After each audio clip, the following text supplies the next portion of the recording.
I'm not sure if we're live yet. All right. He hasn't See. told me that we're live. It says scheduled on the top left. Yeah.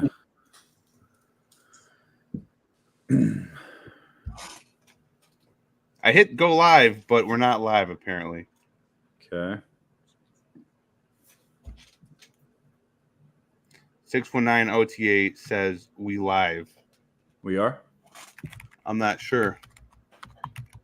Technical difficulties. I think we are. I think we're good. I think we're live. Yep, we're live. All right. All It right. is Thursday, July 11th, 2024. Welcome back to another episode. Honeycomb Podcast meets State of the Hive. Leo, hey, welcome to the show. Glad to have you here again, you, Leo. But hey, I think we may have lost him.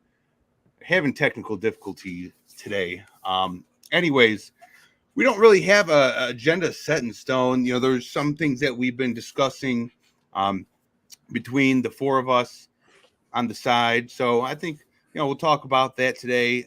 Those of you in the comments who are watching live, if there's any particular subject matter you'd like to bring up, go ahead, leave a comment. So, gentlemen, hopefully, hey, we'll come back. But how are you two doing? How are your fleets? They're going. I think let's talk about fleets first. I think that's a good idea, and then I think we should get into the Bee timeline a little bit because I think there's a big misconception about that. I put a video out about it recently, but yeah, the fleets. Look, they're going okay. It's become a lot more difficult. I think we can all agree to that. With some of the recent changes, it's certainly become a lot more difficult to manage a fleet. It's still very possible, and I think you can still do well with it. You just have to be a lot more particular about the type of driver you have in your fleet, and there's a little bit more involvement than I was hoping to have at this point. But I don't know, Leo, what are your thoughts? No, I think you hit the nail on the head there. It's a combination of a lot of involvement because of technical issues that we've kind of seen being persistent over the last year and a half since we've had our fleets running. And they don't seem to be showing any sign of going away, which means that you have quite a high sort of support needs. Meije and I have said it before on the State of the Hive. It's like, as a fleet owner, you feel the technical issues more than anybody else because every single type of technical issue that comes up, if you've got hundreds of cameras deployed, you're going to have like at least tens of people having each of those individual issues at one time. And so you've got drivers kind of dropping off because they are having technical difficulties, can't be able to sort it out. You have overall amount of tokens being issued going down, despite the fact that the amount of drivers going up. And it's putting us all in quite a kind of difficult position. The flip side of that is that I'm hoping that we can talk about this in a little bit when we come to the Bee. I'm hoping that when we transition to the Bee, it's going to make life easier, not only because it's more passive, but the amount of tokens emitted will go up again because the data being uploaded will be more valuable. That's kind of my stance. So right now, tricky, having to kind of optimize the fleets, but you know, looking ahead, I'm still pretty hopeful. Okay, and just put it in perspective for people that are watching, like if you're managing, 10 people in your fleet, it's probably not going to be as much of a headache as, I have 100. Leo just said hundreds. That's freaking wild. And then let's see, who else on here? Hey, how do I say your name? The Meije. Meije. Okay. And Meije, you have a pretty big fleet too, yeah? Yeah, also about 100 as well. Okay. I think sorry, I dropped in a bit later, but I'm on my phone. But one thing that I will say as well on the comment that you guys made is I see that Hivemapper is quite pushing towards deploying on fleets, and I think that makes sense in terms of scalability. But I don't think the tooling is there, and that's what Leo kind of alluded to, right? I mean, it's very hard to it's very hard to manage hundreds of mappers, right? So you right now you have to go out manually to every single one if you really want to optimize it, right? If you really want to make sure that they're mapping every day on a consistent basis. And there is just a lack of tooling. For example, with the new Explorer, I guess the mapped kilometers per day were taken out of the Explorer, Oh, if I'm not mistaken.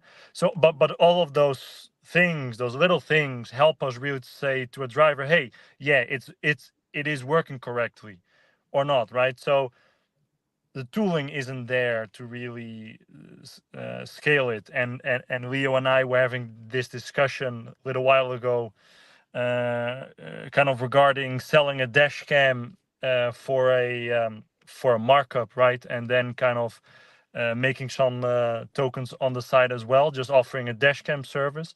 But I think everyone that has used any of the dash cam at this time knows that we're nowhere near a premium dash cam service. Just to add some context to that, Meije, what we were talking about was like, how can we make this a long-term business model where we're not as reliant on the price of the token? So, for example, get a fleet of, I don't know, 10, 50, 100 vehicles and just sell them almost like a SaaS business, right? A dash cam as a service. They pay a monthly fee. You can put them in a 12 or 24-month contract, whereby you're getting that income in. All you need to make sure is that the cost of the SIM card going in, if you've got the LTE model, is going to outweigh the amount you're getting the tokens. Then you can take, whatever split of the tokens, and that would be on a B2B model.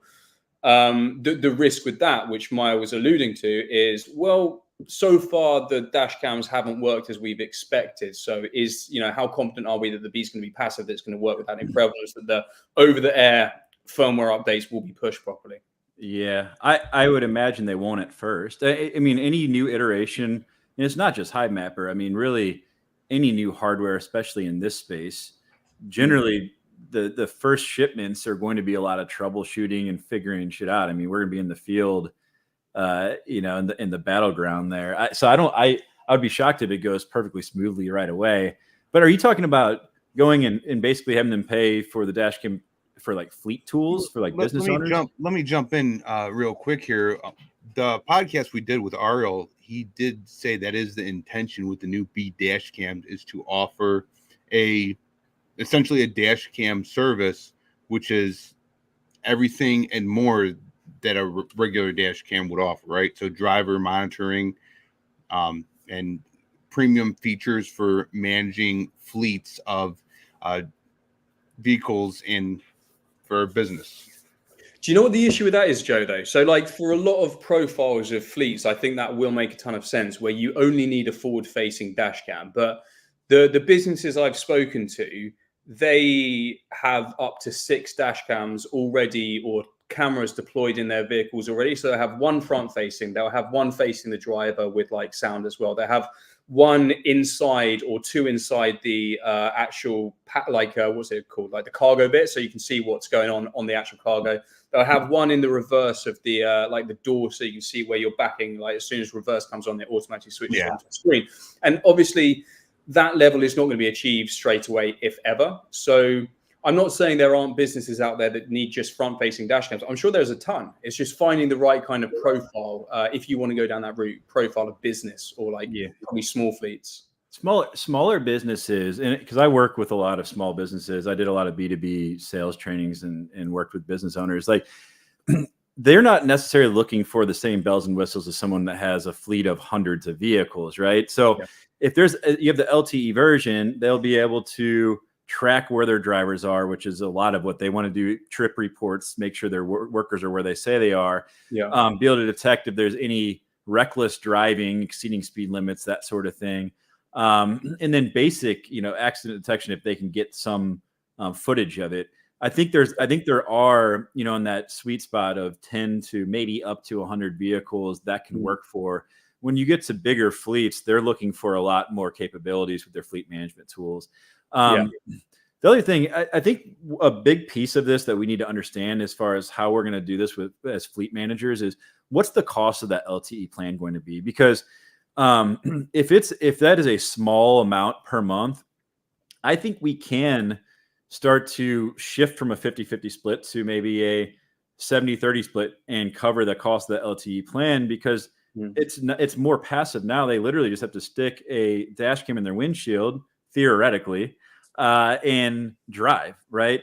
There's a lot less involvement on their end of having to download, upload imagery, etc.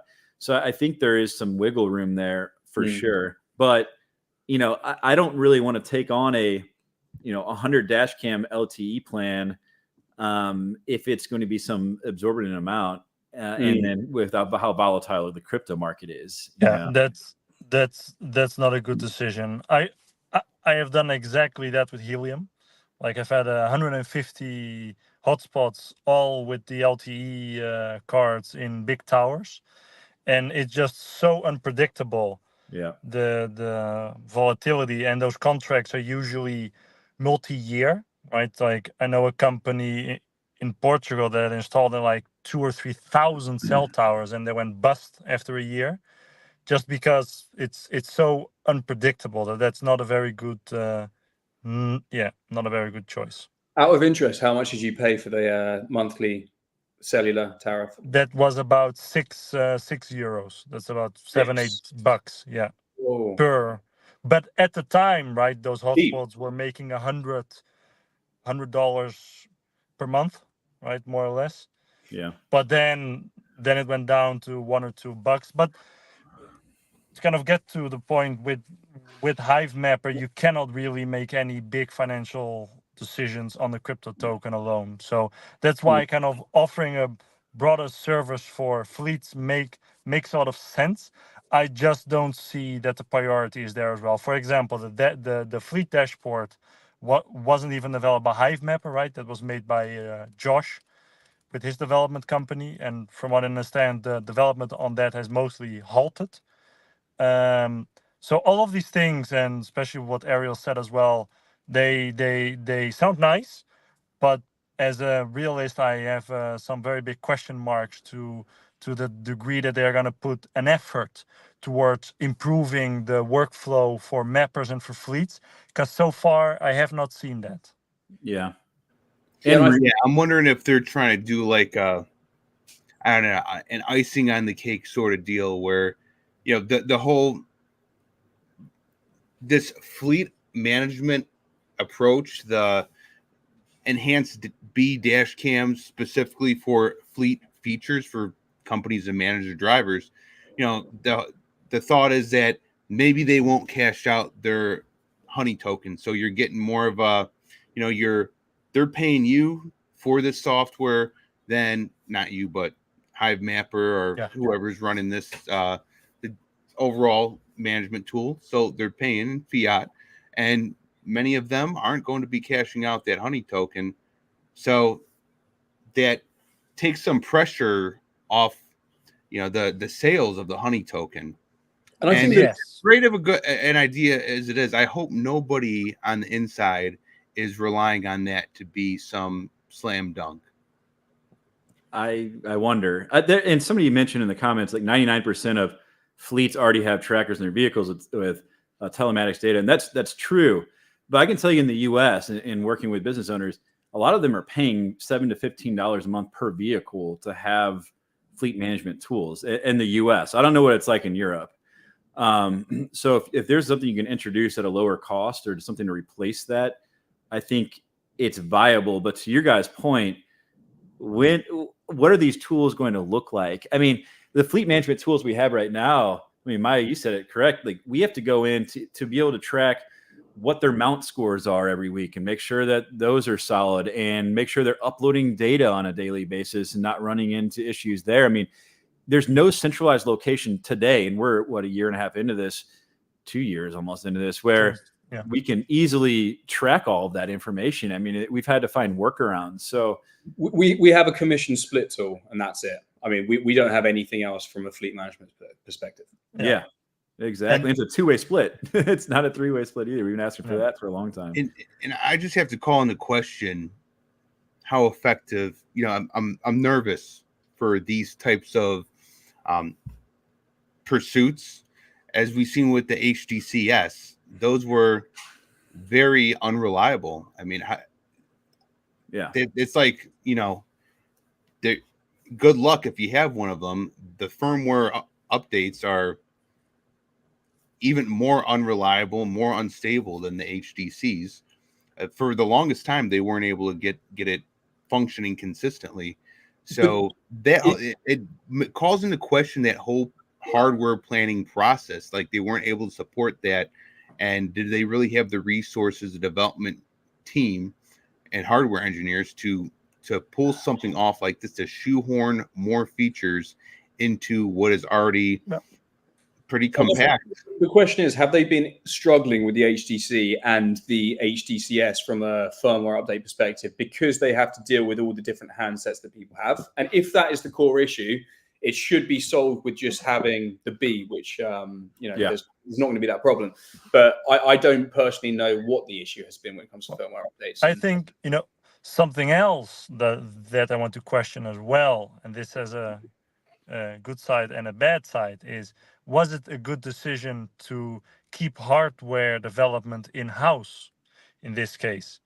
Because as we've seen from the HTC-S and the HTC, those things don't really work. I mean, in terms, if you stress the GPS a little bit, like you're in a big city or something, it's just Swiss cheese, right? It's not able to map properly at all. Okay, you can look at some repeaters and stuff like that, but was that also a good decision that they made? I think it would have made much more sense to let other companies, a bit like Helium did, other companies innovate and create different dash cams with different classes. And then they could say, okay, this dash cam makes this amount of honey, this dash cam makes that amount of honey.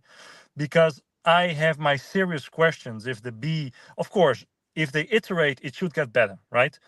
Even if they don't put too much development work in it. But I really have my questions if the Bee is going to be that much better, and if they have the resources and expertise to properly do it in-house. Like they say, okay, it's made in America. It says, okay, great engineers, but will it really be as good as they say that it will be? I honestly have to see. Yeah, I agree. It has to be. If the Bee fails, I mean the project fails, really. So I mean, I know that they are making some major improvements on its ability to do edge processing. They're pushing the HTC to the freaking limit with the edge processing they're doing. I mean, I think that's part of the problem. And I know the GPS is supposed to get a lot better, but yeah, they have to execute on it. The other thing, I'm really frustrated they got rid of some of the fleet management tools. Like I know they didn't want to have the auto lock feature anymore, but I can't remotely unlock dash cams anymore, which is that's really, really annoying. Actually, I don't know why they got rid of those features. Did they talk to you guys about that before they did it? Because I just went in there one day and it was gone. Probably because of me. There's a very good reason I'd rather not discuss. Okay. You offline, but yeah, it's all right. But with the locking and unlocking, even there we have had issues, right? We've had people be able to map with a locked dash cam and then swap the account and then just upload to kind of their own account. I've had drivers doing that for months, not returning the dash cam and just mapping basically for free without having to do any split, right? And these things went on for months and months and months without being solved. So I would like to see, on a positive note, I would like to see Hivemapper really improve those fleet tools, because all of those promises, the Bee, etc., that all sounds nice, but let's step by step get the actual mapped kilometers per day back, get some tools in there to see the dash cam, the mount score, etc. Get all of that stuff back, and then slowly build out the features. Because from my point at least, and from Leo as well, and some of you almost 2 years in, it's been a lot of promises. Yeah, we're working towards fleet, but it's moving the opposite direction, actually, if you look at it. Yeah. So I would like to see action. I want to move back to the whole hardware and manufacturing. And 619 OTA writes in the comments, nah, I don't like multiple companies / cameras. Then you got the potential for people like Nebra and Deeper. And good point. But there needs to be a vetting process, and the vetting process is, it's hard enough to figure out the hardware that you need for something specialized and compact. It's even harder to find which people have a proven track record that want to do it and are willing to risk doing so on a crypto project. that are willing to risk reserving that manufacturing line and customizing that manufacturing line and hiring support specialists, and then take into account, look, if you're going to have fleet tools, right, you're going to offer this fleet suite. You heard it here first, right? But, you know, if this is going to be part of the business, the B2B side, where you say, okay, we have all these management tools if you install this dash cam, and these companies say, wait, you're a crypto company, so why am I putting this here? It's an automatic turnoff. So, like I said, I hope nobody is banking on this idea over at Hivemapper. Look, I don't mind the third-party development, like a third-party manufacturing, because there are some really good, like we got Seed Studio out of it. I mean, they made tremendous helium hotspots, and you know, but are they willing to develop again after the volatility and the issues that you see here? And when we have stuff like what's going on with rewards being killed and orders being canceled. Well, that's the thing, Joe. I think the mistake that Helium made actually on that front is to not incentivize these partner companies on actually building, but also more importantly, supporting the hardware over longer periods of time, where, you know, where it's not profitable to do so. And that vetting process as well, what Helium did is they kind of took their hands off, and it's not our problem. Okay, but we've all seen what is the fallout from there, but you can learn from that, right? You can improve on that model. And I think Hivemapper could improve on that model and allow other companies like Seed Studio, right, with the right incentives to actually build out a lot of different hardware for a lot of different use cases. Because, right, for us spending, perhaps, Meije, sorry to butt in there, maybe the right disincentives, like staking, for example, put up a massive stake. That's buying honey off the open market. That's good for the honey price. And then if they deliver on their promises over time, that honey can be released gradually with extra honey so that they're benefiting, and they'll obviously sell a ton of hardware in the process. Yeah, exactly. For example, but then you get a lot of different, because we can pay $250, $500 for a camera. But if you're in India or somewhere in Africa, where it's still important to map, because those are regions where of course Google Maps isn't very strong, you cannot sell a dash cam for $500-$600 because there are not many people that will actually buy them. So you really need a big spectrum of different types of cams. Use some guys, right, in the US who love what they do and they have a lot of money, they could put one of those 360 cams on their roof, magnet mounted with the best GPS, whatever, right? And then you could have this entire range of cameras made by different manufacturers. And this was actually something that Hivemapper was thinking about. They kind of steered away from that, because I was involved in some early discussions to kind of see what could be done there. And there were some companies building kind of external antennas for the HDC, right? Instead of using the internal, use an external antenna plugged into the USB port. All of those things are possible. But Hivemapper decided not to continue with them and kind of stay with it internally. And I question to which degree that is the right decision, because I haven't really seen spectacular hardware up to this point. I would agree. I remember seeing something that they actually pushed something out, I think, on Twitter about how they were going to start allowing third party. It was a long time ago, but I never saw a follow up from there. Hasn't there always been and the ability? I think they call it Open HDC.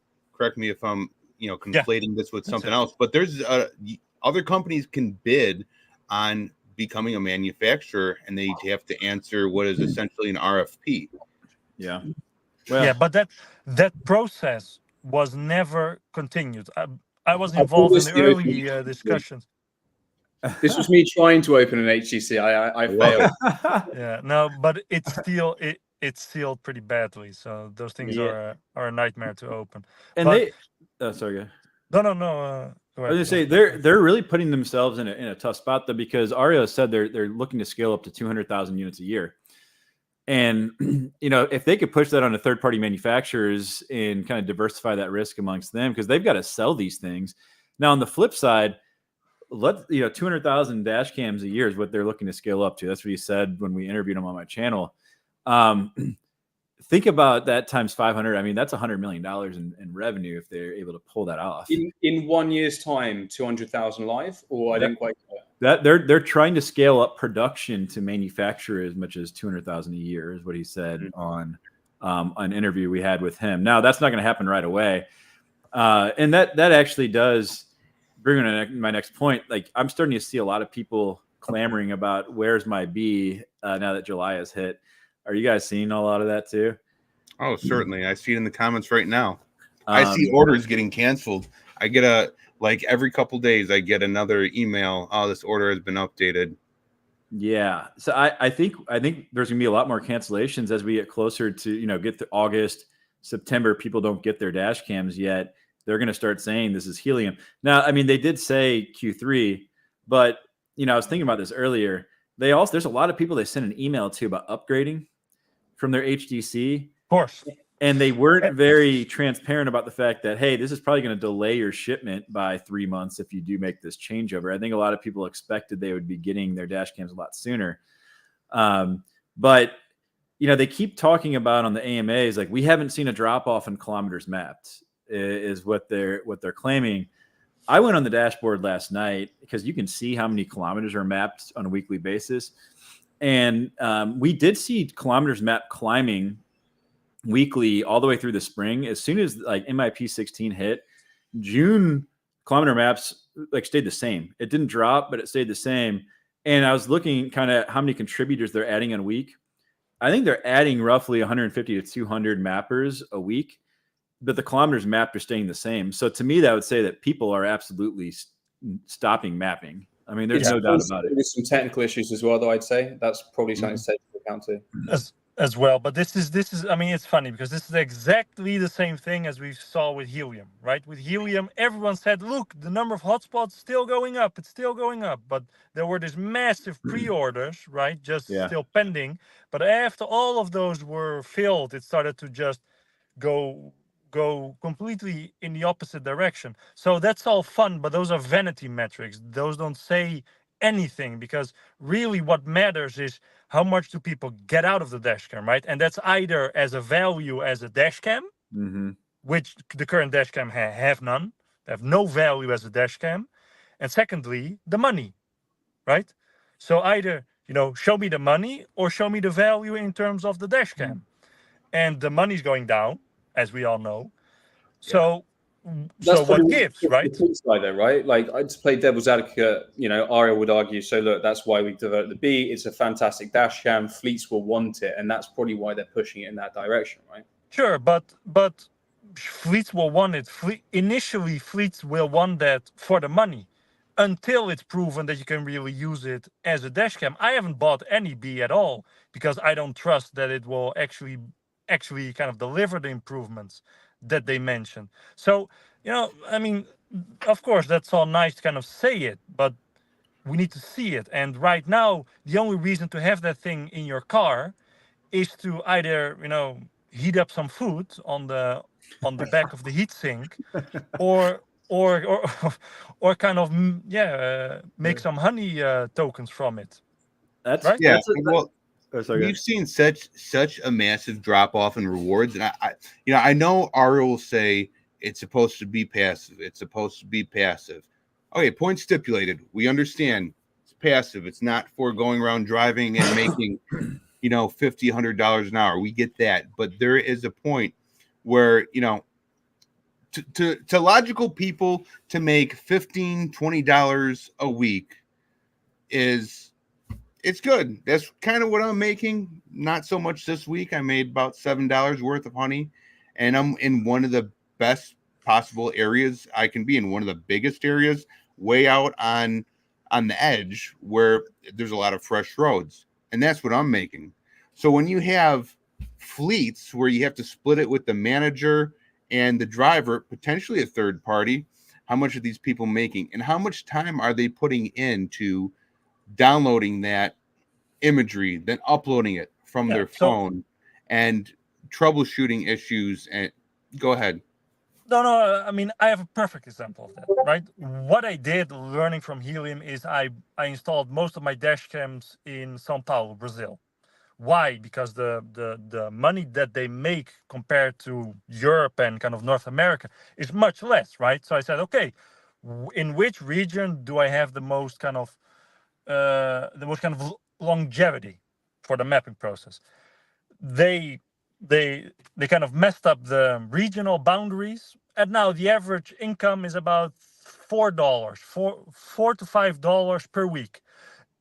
Everyone is returning the dash cam, so I end up, having to put them in trucks and kind of, as Bradley mentioned, other kind of strategies. So, I mean, if there it doesn't work, how about here with fleets, right?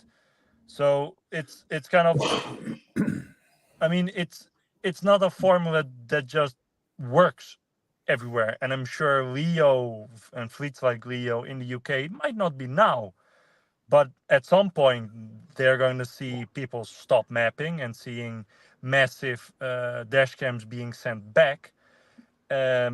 Yeah, we definitely seen that. We're definitely seeing that. Yeah. We saw it this time last year as well, if we're being honest, when price was still below 1 cent or maybe 2 cents. Everyone sent it back. The ones who didn't ended up buying themselves Rolexes and posting in our WhatsApp group that they're going.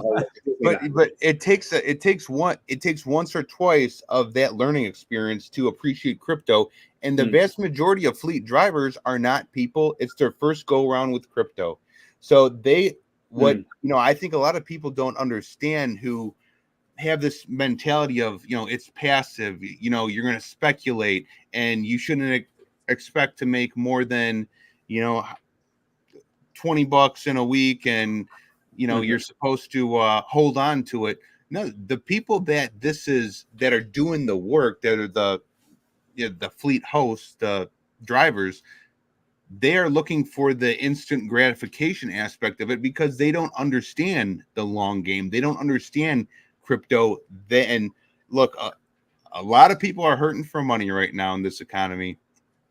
So I think that's really why they need. It's exactly that point why they need to absolutely nail the bee, make sure the bee works perfectly, and that people would want to have it in their car as a normal dash cam. Most professional drivers, which is what you want to get it into, or drive, like they have a dash cam already. If they can make one sort of better or the same kind of standard, and it also pays you some honey, that is quite a good setting point. So at that point, even if it's not making you hundreds of bucks a month, you've got a decent dash cam, hopefully, and then the LTE makes a ton of sense. Because if it's totally passive, no one's going to send it back. The reason people are sending it back now is because they can't be asked with the firmware updates, with turning it off and on, with going to the clear the database section, with trying to connect the wallet and all of these issues. If they weren't there, then no one would be sending it back. And if it was just working passively, it was good.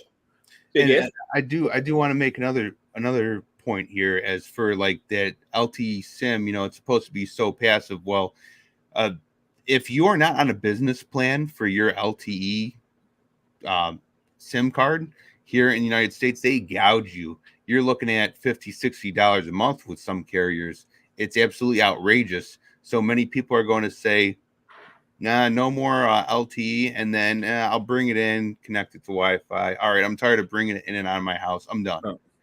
Well, so when we start to see, I want to make one more point. When we start to see people fall off the network, look, rewards are, I think, and I don't know if you guys agree, rewards right now are like at an all-time low in terms of just, general payout to individuals and general emissions. Well, I don't want to say all-time low. It's like, when was the last time the emissions were this low? Like 2023, early 2023. March of 2023. Yeah. So it's not good right now. It's not encouraging. Morale is low.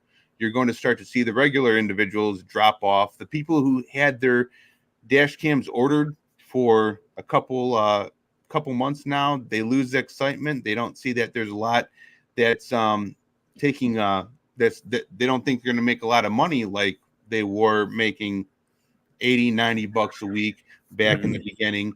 And then you also see fleet drivers starting to return dash cams. So if they completely lose momentum, which I think they're pretty close to it, if they lose momentum, now the rewards are already bad, but the global what's called GMP PU, global map progress unit score, is going to start to decrease, and rewards will continue to get worse if all these factors compound. Yeah. Because you're not adding to what's already, you're not working your way out of that already bad enough situation. I have a little Yeah. feeling that they know about that, and that as soon as the B comes out, it's not going to earn 10 or 20% more than the HTC. It's going to be like 2, 3, 4 times the HTC, and then earnings back up again temporarily. And mind you that I've asked Ariel a year ago, if a new camera is going to come out, will it make more than the current camera? And the answer was specifically no, that's never going to happen. So they're also completely doing a 360 on any promises or comments that they've made. So They set it up though with the MIP about moving the compute to the edge, right? So if you remember that, they set this up, and that was very calculated for them to say, well, look, these bees are able to do more edge computing. We can save on our AWS costs, and those tokens will then go to the bees. But I think that they're absolutely looking. I mean, they're trying to phase out the HTCs. There's no doubt about it. And I just have to wonder, like, it's becoming kind of ridiculous that in general conversation, Hivemapper, the Bee's spoken about like it's going to be the cure-all for all the issues for this project, and I cannot see it that way. That doesn't make sense. I don't understand how it's going to be the saving grace here in any manner whatsoever. Why not? I'm sure it'll make things better. It'll be a better experience for people. It'll help progress the product, but it's not going to make all the problems that are existing disappear. It's not going to turn a mediocre product into a tremendous product. Incremental improvements, especially on the fleet side. It's becoming a circle jerk, in my opinion, the way people are talking about the Bee, and any other crypto projects. Give me one moment. I got to take a call. Okay. And we've had some bit of discussions, Leo and I, on that on one of the State of the Hive podcasts in terms of, okay, those dash cams, those HTC dash cams will have to be phased out, right? But many of us have spent $500-$600 on those cameras. Why haven't I seen any strategy to kind of make sure that the current HTC owners and those that still have a pre-order pending, that we are actually able to properly replace them with the Bee instead of spending another $600 or kind of whatever the cost of that thing now is? You see the kind of again less than 2 years later.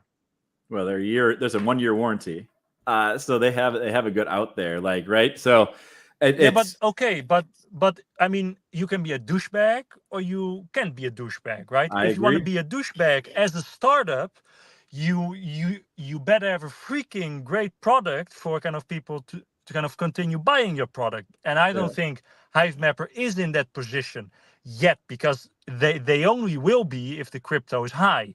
If the crypto isn't high, they won't be on that kind of pedestal to kind of just dictate how everything is going to happen. So at some point, the market's going to force you to go in one direction. And I still find it ridiculous that pre-orders of the HTC and current owners, there's no strategy for actually being able to hand them. I mean, even iPhones have them, right?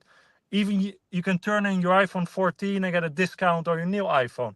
Why the heck haven't done that strategy on the cams?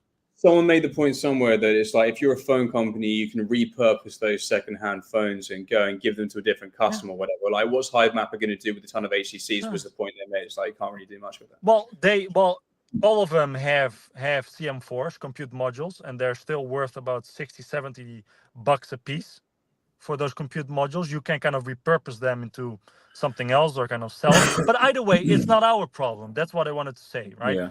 We trusted Hivemapper. We trusted Hivemapper to build a good mapping device. They have not. We've spent a lot of money on it. Okay, but now we are stuck with that hardware. Yeah. So I so why? Yeah. I think doesn't what make they're any going to end sense up to me. doing for HTC like pre-orders, they're eventually going to force people to either cancel or switch over to the LTE. That's going to happen. They're going to cut off manufacturing on the HTC for sure. Like once they get the B in full production, they've been trying to incentivize people to switch over. They're eventually going to force their hand. The question I have is for the HTCs that are under warranty still, when they don't have any more HTC stock, what's the option going to be? Like you're right, they need to have a game plan for that. And then us as fleet owners are going to be able to decide like, I doubt they're just going to give us a free LTE. They're probably going to say, well, you can pay a differential, I imagine, or something of that nature to replace it. And then it's up to us to decide what we're going to do. I will say, though, if we have the next leg up in this bull run, which I think could happen later this year and the beginning of next year, the sentiment amongst the community is going to change like that. I mean, like things change very quickly.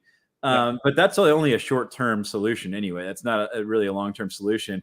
But like, let me ask you, Meije, you said you don't have any LTE orders. Are you not planning on putting any LTEs out there? I have not a single Bee on order because I've done the pre-order game many times now, and I don't really trust that it's gonna be as good as they say that it's gonna be, especially looking at the S version of the HTC, which supposedly was gonna be a huge improvement, which ended up being a fiasco, in my opinion.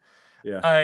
I'm gonna take the safe route and first just wait it out, see, because look, I can do a pre-order of 50, 100 of those units, but if it's not a good dash cam and it's not going to earn much crypto, well, then what the heck am I going to do with it? People don't want to have it because it isn't earning anything, and then people cannot really use it as a dash cam either, right? For example, if you want to use it as a dash cam, right, I expect kind of dash cam tools, right? Either an online platform to kind of extract the footage, especially for the LTE version, fleet management tools, all of those things, right? None of that exists yet. So is that just gonna fall out of thin air on our lap and work perfectly? Have we had any experience with Hivemapper in the past that those things happen, that it falls out of the sky and then magically just works perfectly? I haven't. So why should we trust and kind of believe, put our hopes in that that's actually going to happen? Like I am much more. I've had startups in the past, right? If it doesn't go right from the beginning, then it usually doesn't mean that it's just that software is just gonna magically write itself and work perfectly. So yeah, but that's just maybe a bit of a Dutchness in me, but that's kind of I kind of prefer to be realistic. First see and then yeah. That's fair. And Leo, you're kind of on the other end of the spectrum. Like I think so I think it's good for people to hear both sides of the argument here, but like what's your plan moving forward? Honest answer is I don't yet know. So I have a considerable amount of bees on order, a large order, and we have been modeling out what we can do with them. So obviously one stance is providing upgrades for existing drivers in our fleet. If there's any of my drivers listening to this is definitely not a promise that that's definitely going to happen. All the financials have to be in place, right? And then option number 2 is the B2B side, approaching fleets and saying, this is a dash cam you put in there. I know that Hivemapper are developing some sort of tools which can do like the hard braking detection, all that kind of stuff that Ara's been talking about, which a normal company might want. And then you might say to them, I'm going to give you this dash cam and all the SaaS for free. And then we take like a decent amount of tokens to offset that risk. The issue with that is like the latter half is you're basically putting like, I have no control. I'm building a business around something where I have no control over the hardware and the software quality, which is not something I particularly want to be doing. If you're very upfront with the companies you're working with and you say, look, it's still in development, you're going to get like tokens for this, and you kind of sell the dream, I think it's a very viable option. But there's definitely risks that come along with having the hardware not working, the software not working. And one comment on that as well, and for those that have tried to build businesses on Helium, there's a big difference into selling something that will make someone money and actually extracting hard-earned dollars out of them, right? That's not the same thing. That it's not even close. If you actually want to have people to pay you hard-earned dollars for something, it better work. And on Leo's point, right, if something doesn't work and he has a fleet of 100 trucks or whatever it is, and something needs to be fixed, what gives Leo the guarantee that Hivemapper is going to say, oh yeah, you know, it's weekend, but let's put a developer on it to fix it, right? What is the guarantee that he has that that's going to happen? Because if Hivemapper says, as they've done now, you know, we'll see, maybe in 3 months we'll fix the lock issue. If they do that in that type of situation, Leo is directly out of a client because no one's going to pay hard-earned dollars for that. And I guess that's an important point to make, that this is not games, right? This is not just a joke. If you go out of, if you try to get those large customers, if you have 100 trucks, you're doing, I don't know what, 15, 20 million a year in kind of revenue, maybe more, right? And kind of security is paramount for those type of companies. Are you going to trust your trucks with an unknown company like Hivemapper in the first place? And then you are going to expect a level of service that comes with that. And I think you do.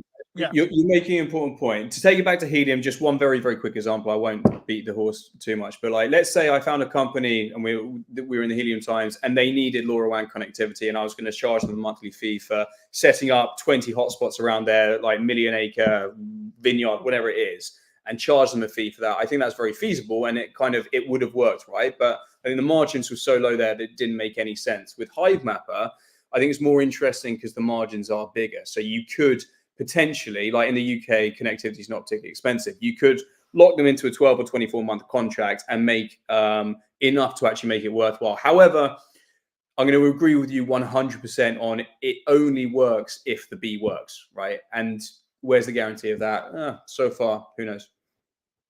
I mean, for me personally, I do have bees on pre-order, not enough to replace my whole fleet at this point. So I've got enough that I'll likely replace the HTCs with my top drivers that have gone through the gauntlet of dealing with the HTC. I think they're going to want to have an upgrade, so I'll upgrade with them. And also that way, if we deal with some issues at the beginning stages with the bee, people I know I can work through with it. And then I'm going to let things settle and see how it goes. If they can prove that they can deliver on the bee, then I'll look at replacing the rest of my fleet and then potentially go after commercial fleets. But to your point, Meije, I'm not going to go after a fleet of 100 vehicles to make them my guinea pig with this, especially given the track record. And this is, I mean, it's still a freaking startup too. I mean, we have to remember that too. So I'm gonna kind of tread, lightly with this. If they are really ramping up to 200,000 orders with the amount of cancellations we're seeing, I think that the wait won't be astronomically long. We'll probably be able to start buying out of their supply without some crazy wait. That said, I mean, if the market goes nuts, we could run into the same things that we ran into before. So that is, something we have to keep in mind. That is possible. But we can only do what we have with the details we have today. And that's my game plan as of right now, and kind of seeing how things play out without making any massive orders to replace everything. What were you going to say, Joe? I forget. But last year, I bought a lot of Raspberry Pis for dirt cheap. Next year, I'll be buying a lot of compute module boards for dirt cheap, and I'm excited.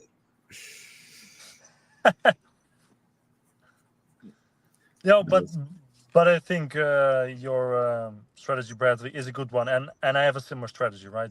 With all of those cancellations, I'm gonna wait until there are actually units in stock. Then just buy a few and just try it out, right? If it works, buy more.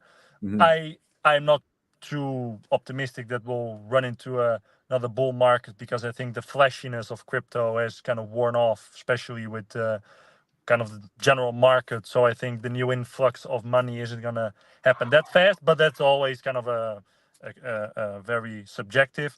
But yeah, same strategy, just wait until a couple of them come on. But for Leo, I hope the best, right? That it actually works out. But it's and just to be clear, I haven't actually made we haven't made our mind up exactly what we're going to do. I know that I want to go ahead with like a certain amount of bees and just the best drivers in my fleet, the most, the guys who've been around for a long time or who are very consistent uploading. No doubt, like I want to give them a bee, and I want some exposure to it from someone just wrote in the chat, it's crypto, it's a gamble. I was like, yeah, it's a gamble, and I want some exposure to the gamble that is cool. But yeah, I probably won't go as big as I'd initially hoped to, just because of the risk of the hardware software not working out the box. Yeah, we have a comment that's persisting in the chat. Again, what happens to the YouTube and Discord shillers?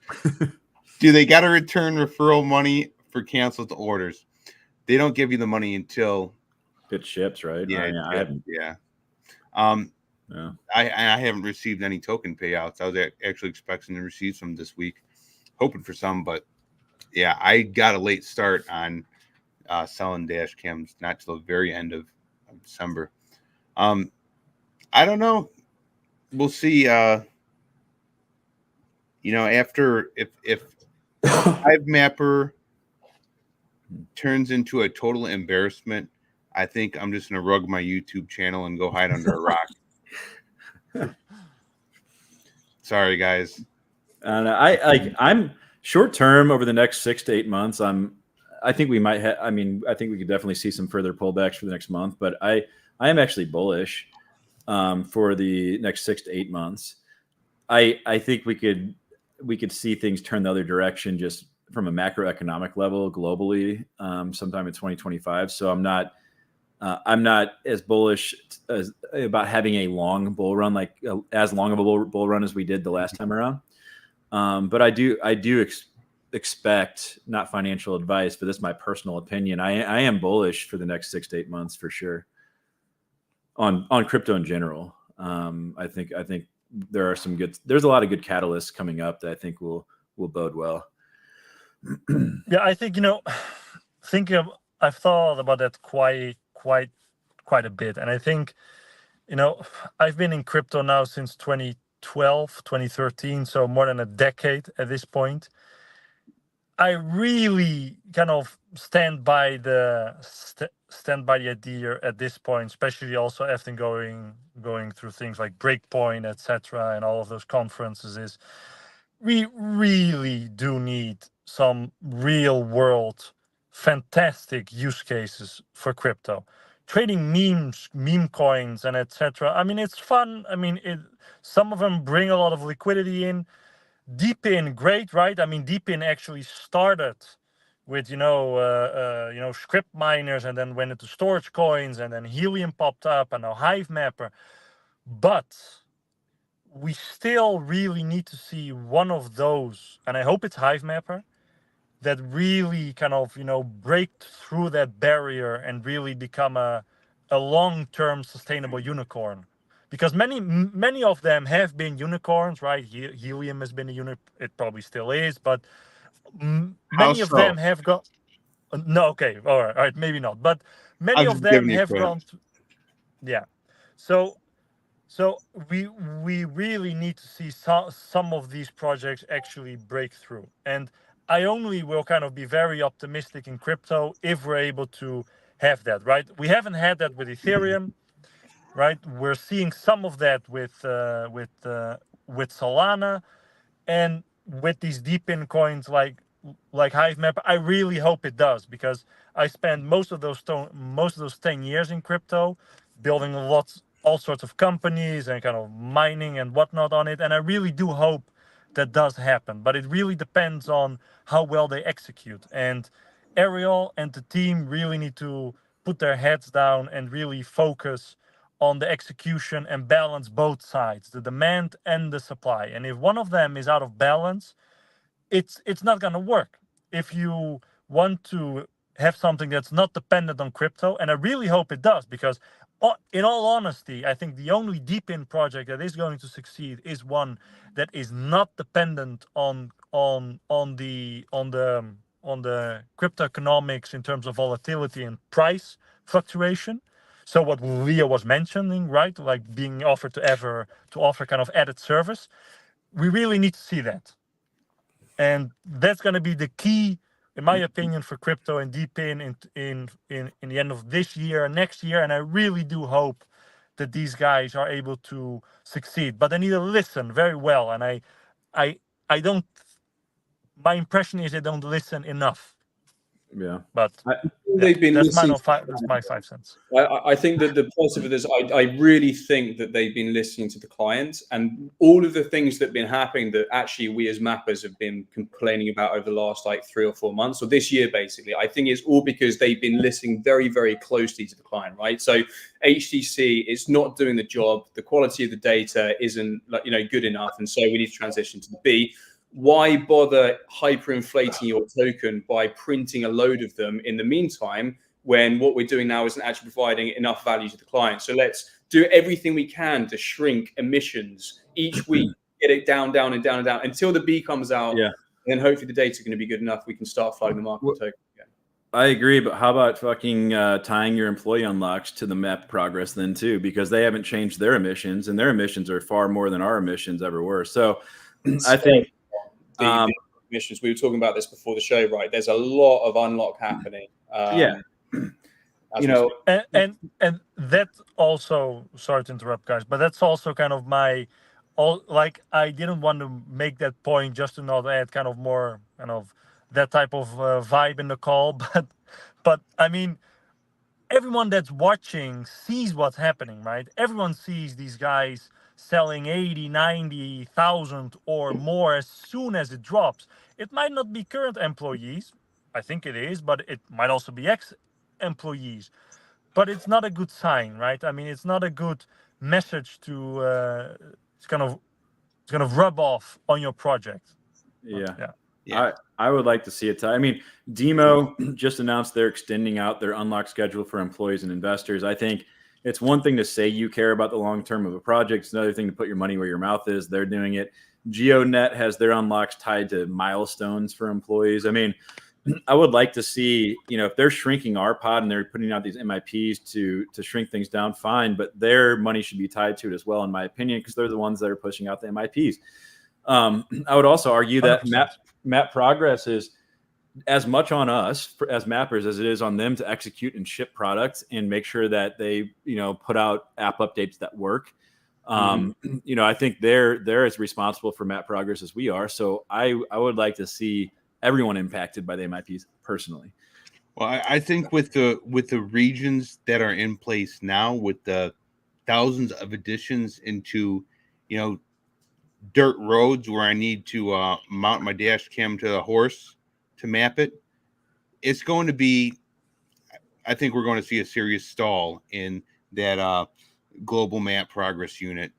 That's going to be a problem because, for every 100 dash cams that make it into the metropolitan areas, one makes it out into the rural areas.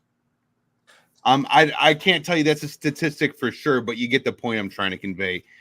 You'll have to check the numbers, but you see what I'm saying here? Like these areas that have been created are not going to make their way to what's a score called. It's not going to make their way to even nearly 50%. I don't think they care about those outlying areas though, because to Leo's point, they've been listening to what the customer wants and where the demand is. I don't, and Ariel said this recently, like it was really cool to see that we were, had unique, a unique percentage of mapping going up. But he said, we're really just focused on mapping in the regions where the customers are going to buy the data. And if it doesn't make sense in those outlying areas, we don't really care, is basically the point he's been getting out recently. But the other point that was made some time back is that it's not fair for people to not get paid because they don't have a region, which, okay, understood. And I'm not against ripping them out of money. But, if they're contributing something that is worth nothing, how does it make sense to pay them? Sorry, hate to say it. It's hard truth. It doesn't. I think like token emissions should be tied solely to the value uploaded to the map. It's such to say, and of course, paying out of the foundation treasury for first time map, that was seemed like it was a bitter pill to swallow for them. I mean, yeah. I'm very I don't know what the deal was, if that was a certain person at Hivemapper at the time who was spending those foundation tokens like a drunken sailor. But man, there's mixed messaging going on here. Yeah, where'd Meije? He was going to say something about that, but when he gets back, I guess he can state what he wanted to say. But yeah, I mean, look, the progress should continue going up if they stop fucking with the regional progress calculation and stop adding regions. I think they've done. I think now MIP 16 should be fully in effect now, right? I mean, I think the regions have all been added now. So as long as they continue to ship dash cams out, I think progress should in theory increase if they stop messing with the freaking calculations. The other part that we need to realize though too is there's a lot of people that have side mounts, and as of next week, those are going to have to be relocated. People are going to start seeing their rewards diminish. So there's going to be a lot of dash cams that are taken offline, and in the coming weeks, there's probably a lot of people that don't even know about that change. So, now, correct me if I'm wrong. But it's not going to render side mounts useless. You can still map with them, but I believe it's over like 40 miles per hour. Correct. That it will not take imagery, right? Correct. Because it's too blurry, and if you're over the 40 miles per hour here, what would that be in kilometers an hour? Anyway, if you're going that fast, you're probably not driving by anything that's really that valuable for the customer's map. Yeah. So it doesn't mean you necessarily have to remove it. I just want to clarify this for the audience. It's just in areas where you're driving fast, you're not going to get paid for it. For sure. But I think I don't disagree with the MIP. I understand the thought behind it. I'm just saying there's going to be a lot of side dash mounts that I think there's a lot of people that maybe aren't even aware, that are just mapping, that don't stay in tune with everything going on, that are going to find out in the next couple of weeks that the rewards are dropping for them significantly.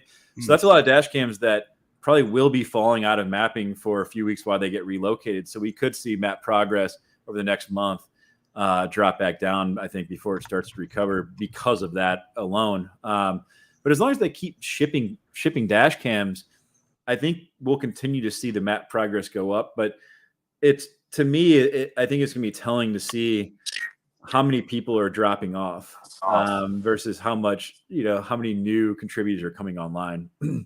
And then obviously there's we've talked about it a couple of times, but the market conditions are going to have a major impact on what happens. I mean, if the market goes down, things are going to get worse. The market goes back up again. We have, an alt season.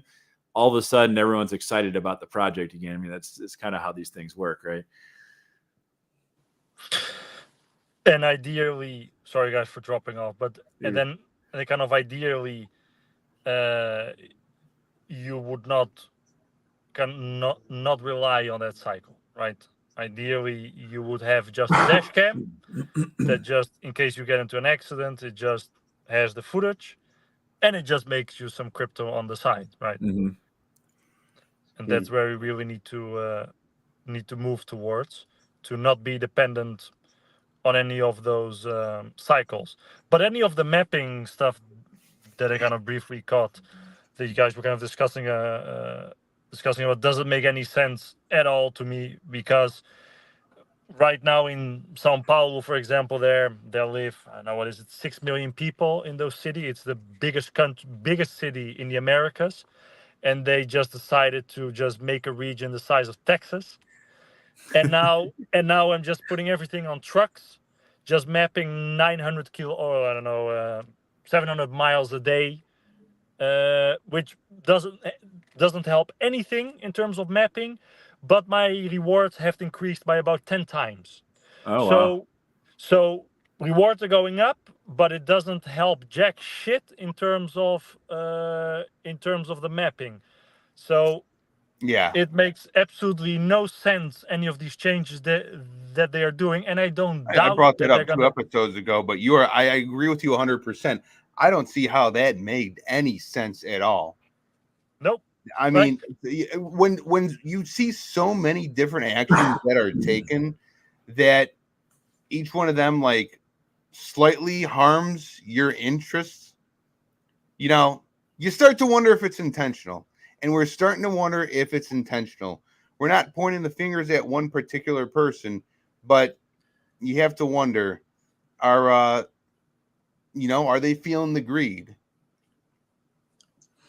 What's the deal? if you look, Are they trying to purposely inhibit rewards by making some, rapid, just ramming through changes that hurt rewards and that really make no sense and are not well thought through? I don't really think the numbers are well crunched before any of this is done either. I agree. Yeah, I've not seen anything that indicates that they actually run the numbers before some of these proposals are made and some of these changes are made. I can tell you they don't. And I think where a lot of this started is that Ario was very upset about people actively mapping and people like Joe tweeting out about their quitting their day job to map, even though he was joking. But I think that really rubbed him the wrong way. And I think he went to his team and said, hey, we need to decrease rewards so people stop actively mapping. But I think it's more even that is ridiculous. I mean, how about the open road initiative?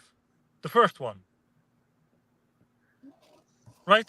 I mean, who kind of remembers Ariel and the rest of the team saying, if you're going to your normal destination, take a side route, take a different road to kind of map a new and unique road. I mean, who kind of forgot about that? I think it's more likely that, as I said a minute ago, they're trying to shrink rewards now to be able to emit more in the future without having such an inflationary effect. More in the future being when hopefully the bee comes out and works. And when they've already claimed all their rewards. I agree. Look, I think the rewards are going to it's going to circle back through consumption rewards. they got to they've got to remove the cap on consumption rewards then. But I agree with you, Leo. But also, I think that these changes had a more drastic impact than they were expecting. I will say that much because when MIP 16, when they announced the changes, I went into Discord and I asked, have you guys modeled what this would have done to rewards last week? And the answer was no, which I found shocking. That they would introduce something without modeling it. Well, do you think they really care? Well, that's why I'm saying I bet if their unlocks were tied to that change, they would have modeled it. They don't care. They don't care at all what anyone thinks, including mappers. They don't care at all.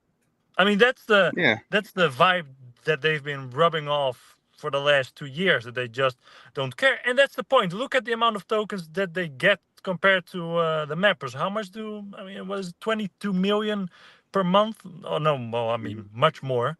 That's just that's just area, I guess. But I mean, and then lots of them are selling the tokens. It's paradise. I mean, look, if you made a crypto project and you made a token and there were 7 cents and you get 3 billion of those tokens and you can just sell them whenever the heck you want to.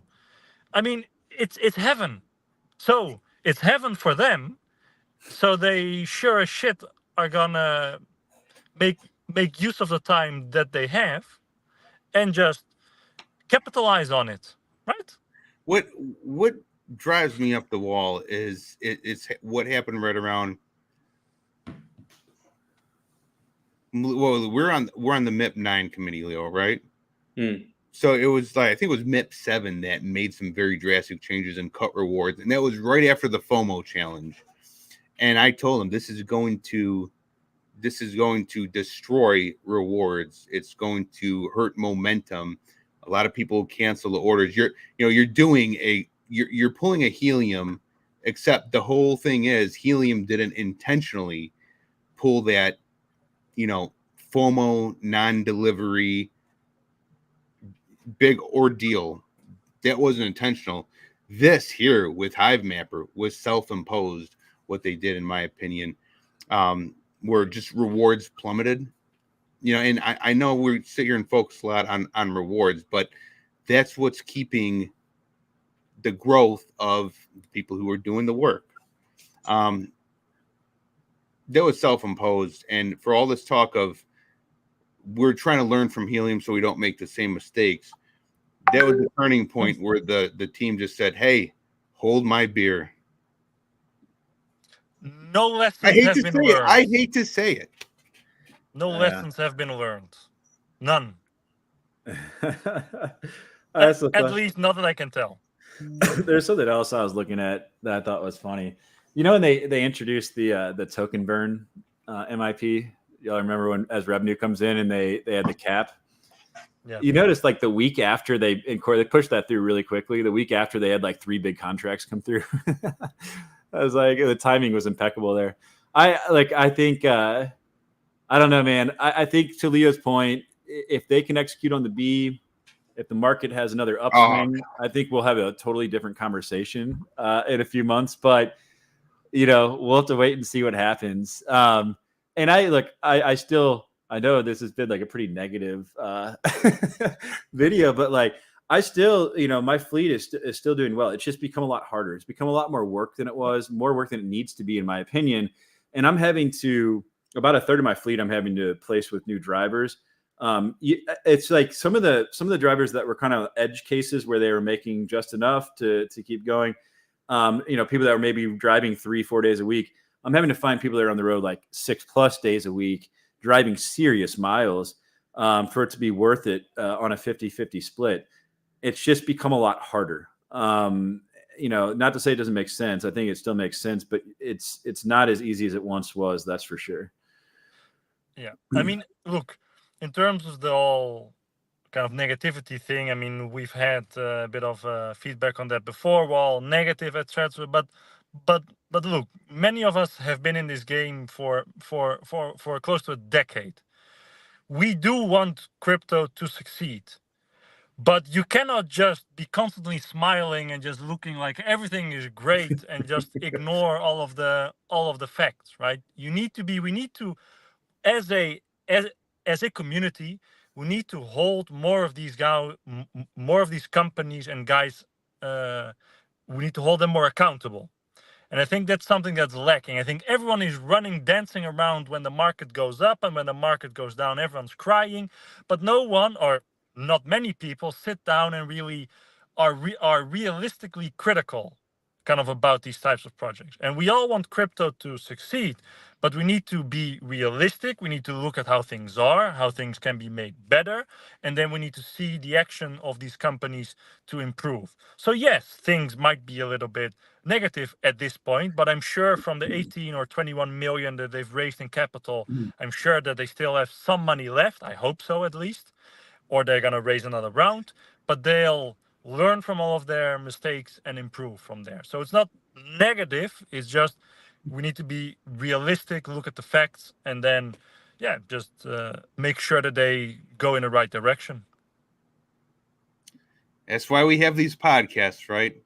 Because if no one points it out and makes a spectacle of it, the general community, they're not going to say much. They won't notice. They're just there to chat away in the Discord. But if we point it out, well, now people look and they're more reluctant. They think a little bit more about their actions and about the impact because they know someone will say something. And it's not just like this with Hivemapper. Hivemapper is, look, for all the criticism here, I still think this project has plenty of time to correct course.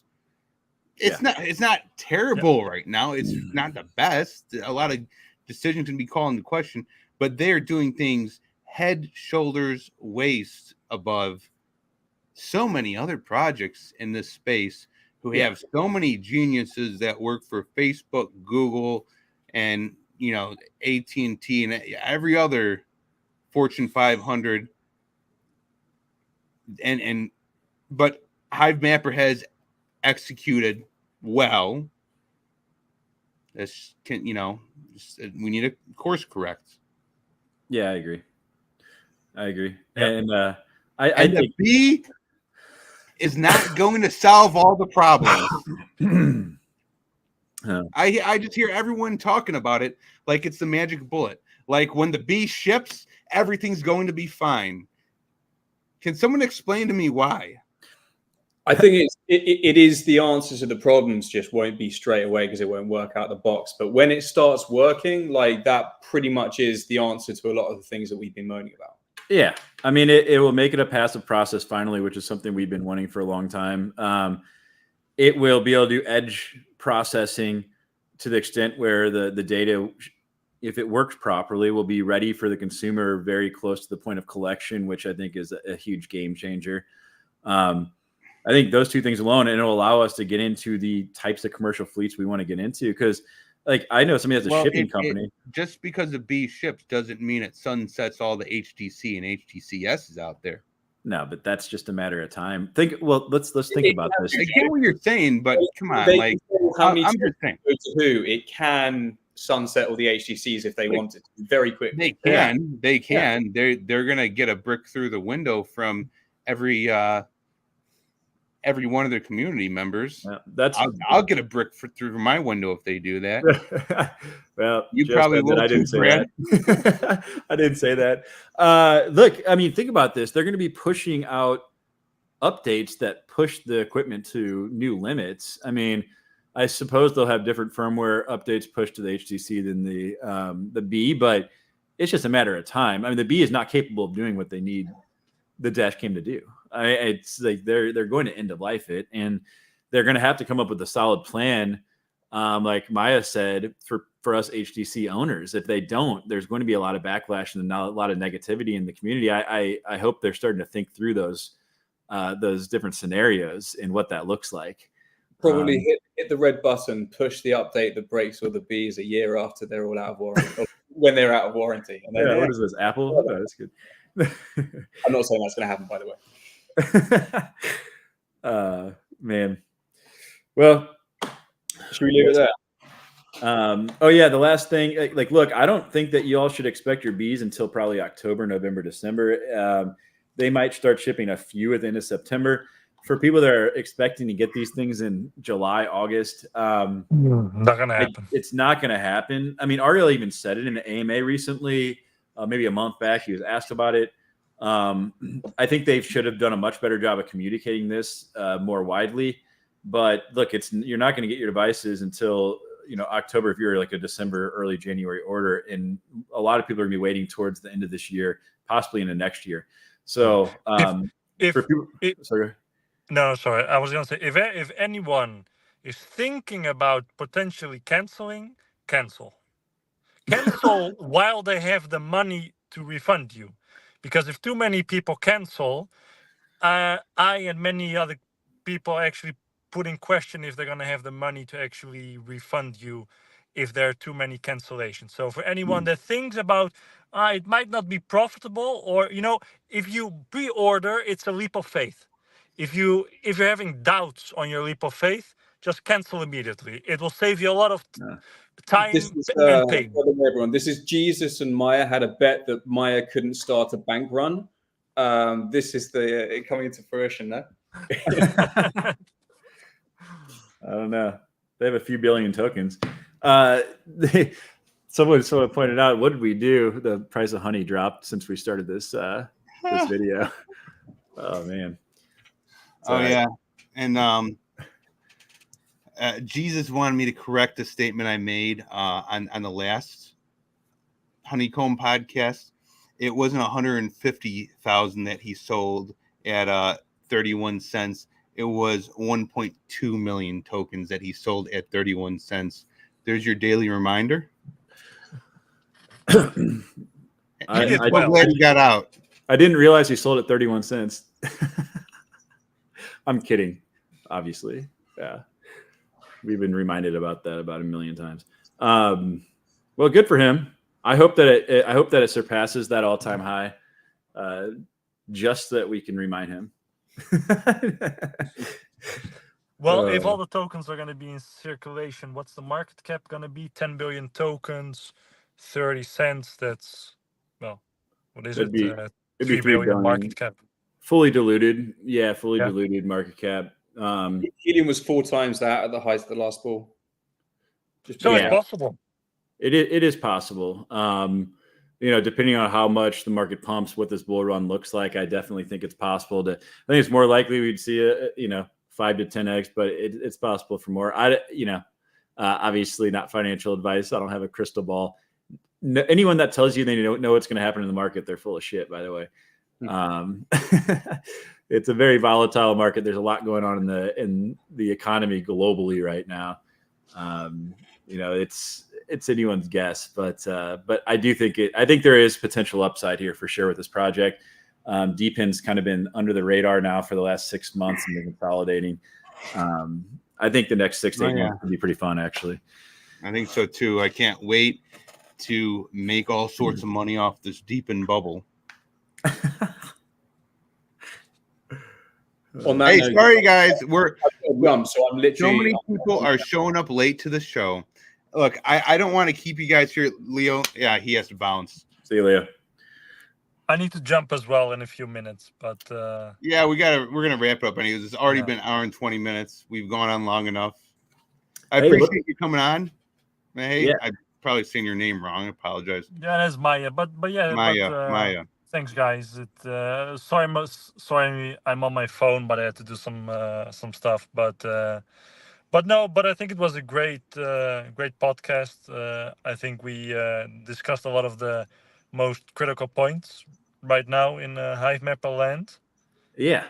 Let me ask you this, Meije. Are there any other projects you're bullish on right now?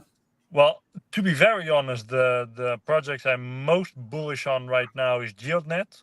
Yes. And the specific reason for that is I think it's a fantastic market for kind of entry. So I have a geoscience kind of background, and those services are very expensive, and you don't need as much coverage as Helium, and you can really offer a great service because there are a lot of kind of universities and kind of other kind of public institutions that offer kind of GNSS correction services. So if you can do that, and those guys are a little bit older, I mean Mike and etc., and they're very focused on really getting customers first, right, and kind of taking it slowly. So I really like their strategy, and they're burning quite a lot of tokens as well. Yeah. Let me ask you, Meije, do you think that Hivemapper would be able to utilize that kind of project through RTK or PP? It's not that question. Happen. Well, that question can be answered very simply. Ariel mentioned to Mike that they are never going to use GeoNet and didn't give any explanation for it. I think it's ridiculous, but it's his choice. But yes, we were talking actually many months back. I think almost a year back at this time. We even had prototypes for a external GNSS correction service using GeoNet. It is absolutely possible. Technically, it's 100% feasible, but Hivemapper didn't want to do so, mainly because Ariel also mentioned that Hivemapper does not need GNSS correction. So RTK or kind of PPK, that they had some very important and patented technology that kind of did not need that. Personally, I am from that background. I've done 3D reconstruction and all of that. Yeah. It is possible if you have a lot of different imagery from a lot of different areas, but usually garbage in is garbage out. Many of us are very skeptical from this, that are from this world, but we are all also very realistic that it's always possible to innovate, right? Those guys are in a place in which innovation happens, so it is possible. But yeah, I mean, going back, I think GeoNet is a very great project, which would be fantastic if it could integrate with Hivemapper. Yeah. It would not solve all problems, because if you cannot get a GPS lock, it isn't really going to help you anything. It's just going to improve the accuracy. And I think Spexagon is a really good one. I don't know if you guys have followed Spexagon in the past, but that one is doing basically what Hivemapper tried to do with drones. Yeah, but they are doing now. They are in the US. They've moved from Canada to the US. And I think from what I've seen, it's going very well in terms of the amount of traction and coverage that they've managed to get. I mean, they've mapped thousands of acres. They've got some big contracts too. They haven't launched their token yet. They have some big contracts. I actually have my drone pilot's license. I was looking at that last night. And I'm a huge fan of GeoNet too, man. I have a big geode bag. I synced up with Mike. He's super smart, man, at Consensus. I'm actually looking to get him on in the next couple of weeks for an interview on my channel. We were talking about that the other day, but yeah, GeoNet is freaking awesome. Well, I he proved. appreciate that explanation. It was much more elaborate than I expected. It was just meant to be a little bit of a troll there. Oh no, I kind of noticed. No, but it's fine. You know, I Yeah. think it. Mike proposed. We had discussions last year, and Mike was in those. We had some calls as well, and Mike mentioned that it is possible, and there is a lot of value Yeah. to be had. You know, more accuracy is always better than less accuracy, right? If you have a Mhm. 10-meter accuracy on your camera and you're able to get to 5 centimeter accuracy, you know, it might not be the end of your product, but it makes the rest of the process a lot easier. And that was kind of the thought behind it. But yeah, I mean, as I mentioned in the past, they did not want to go that route. And the Neo B has a dual band GNSS, so it will be a bit better in terms of GPS, but it's not going to be centimeter level accuracy. It's still going to be 5 to 10 meters. Because it just uses GNSS, right? It doesn't use Bluetooth or Wi-Fi or kind of 4G or 5G signal for triangulation. So it's still going to be in that 5 to 10 meter range. And, you know, in my opinion, if the customers accept that type of accuracy, I haven't seen any. I have worked in surveying companies years ago, and they only accepted less than 10 centimeter accuracy. None of them have ever said, you know, 5 to 10 meter bridge, you know, slip on kind of a bridge pole here or 10 meters there in the water is fine for us. No one has ever said that in the kind of the surveying world.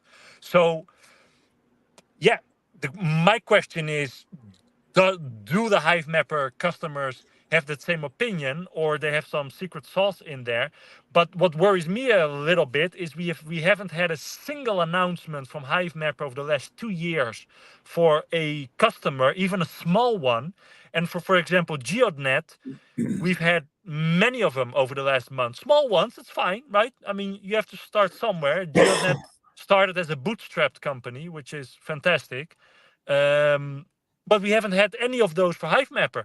Okay, you know, you could say they're trying to keep it secret, but how many companies are out there that use these type of data? So why don't we have one or two kind of small announcement? You know, we have a company that does a small local kind of pothole research, pothole survey for the local. For the local municipality roads. Why don't we have any of those announcements? Yeah. And that worries me a little bit. I'm not gonna lie. I don't know, man. Yeah, I get what you're saying. I think they do have revenue Yeah. coming in. I do believe they have revenue coming in. I would like to see some announcements of some actual customers. And I got to say, GeoNet, yes, they've had some smaller contracts, but I think they're going to grow. I think we're just at the beginning. I think the revenue in that network is going to continue being on the upswing. I'm very bullish there. What people keep asking about XNet? I personally have stayed clear of XNet myself. I haven't taken a lot of time to really dig in. I've got like 8 of my conviction plays that I have really been building in, adding to my bags, waiting for this next leg up in the bull run that I think is coming. That's something I didn't do in the last bull run. I made the mistake of, in many cases, chasing pumps, spreading myself out amongst way too many projects and not staying with my conviction plays. And it gets very difficult to manage your portfolio when you do that. And it's fun when things are going up, but it makes it very, very difficult to manage your profit taking when you have too many positions. So, and then you end up getting stuck with bags for 4 years that you some of them, you don't even know why you bought them. So I have consolidated my positions into really like 8 to 10 projects that I really believe in, and have done a lot of research on. But that's the key, right? For anyone listening, you need to really, I think a good point to make that look at what they're building or what they want to build, and kind of imagine yourself and think, okay, this product, is anyone going to use this, right? What is the purpose of it? Is it going to add any value in there? And then, right, doing that research, etc. And won't get it right every single time, but that's the way to go. I mean, that's how you do normal investing as well, right? I mean, it's the same for crypto. It's kind of going through all of that process. Yeah, and dollar cost averaging out. I mean, I've dollar cost averaged in, but dollar cost averaging on the way up as well. Because I'll tell you this much: you don't get any award for holding your bag through a 10 to 20x and watching it go back down 90%. And there's going to be a lot of people in the bull run. They're going to give you shit for not being, having diamond hands and for taking profits. Those are people who are probably using you as exit liquidity and pumping their bags in most cases. And I saw this the other day. I thought this was really funny. People said a good signal that you should take profits is when you're tempted to take a screenshot of your wallet balance to show a friend or family member. Yeah. That's what Jesus did with Hivemapper. Yeah. Oh man. Oh. Yeah. No. I know. In my opinion, the only people that are not allowed to exit are the founders and high-level employees. In my opinion, well, employees shouldn't be allowed to exit until the company is successful. The founders should, from a moral principle, not exit until they are successful. The rest, they're all just normal players in the game. But yeah, those two sets, in my opinion, should be strict. Which, yeah, I agree. Hivemapper could do a better job there. Yeah, I agree. Someone has to Look, hey, if you're gonna start a project, a startup like this, I don't care what the company is. I'm speaking in general here because I know another network was mentioned just a moment ago. If you're going to start something that's going to change the world because it's blockchain and decentralized public infrastructure networks and all that, you better be ready to fall on your sword. You better be ready to give it everything till you're down to your last breath. That's what my commitment would be. I mean, some of the stuff that I'm saying, Hivemappers they're actually very good in this regard. I think they're very dedicated. Some of the stuff I'm seeing from these other projects, it's like a crypto frat house over there. It's partying and shit posting. Yeah, I'll give you that. I mean, Ariel's in the office. That dude works a lot. I mean, he is grinding. He is grinding all the time. He requires his employees to be in the office constantly too. So they're definitely working. And you're right. That is something we don't see necessarily with other projects all the time. But you need to work on the right things as well. It's not only just working, but that's true. Joe, what do you think about XNet? There's a lot of questions in here. Stop it, guys. I'm gonna jump. All right, man. All right, Ryan, thank you for being here. Yeah, it was we're nice gonna wrap to see you this guys up again. as well. And talk to you guys later. All right, take care, man. Bye. All right. So, all of you who have watched or stuck with us throughout the live stream, thanks for being here. We're not going to stick to a specific schedule. We'll just continue to do these. I'll try to post the live streams a couple days in advance if possible, if we can nail down a time. But we're going to be more fluid about how we schedule these as we have more guests coming on in the future. Anyway, Brad, always good to see you. You too, man. Glad will we were able to get you on be at today. this helium event out in Chicago? Yeah, I signed up for it. I plan on being out there. Although, is it during the week or 18th? Yeah, it's during the week. All right. I'm not going out. I actually got scheduled for a network survey out in Wisconsin. So okay. I know I can't storm the stage. I just got summoned to jury duty too in July, so I got to make sure it's not overlapping. That's gonna be fun. And you're in Cook County. Yeah. Who knows what that could be? We don't know what that could be. Yeah. And Joe, you're the best YouTuber out there, according to Chad. So kudos to you, buddy. Right on. All right, man. All right. Thanks, everyone. Have a great day.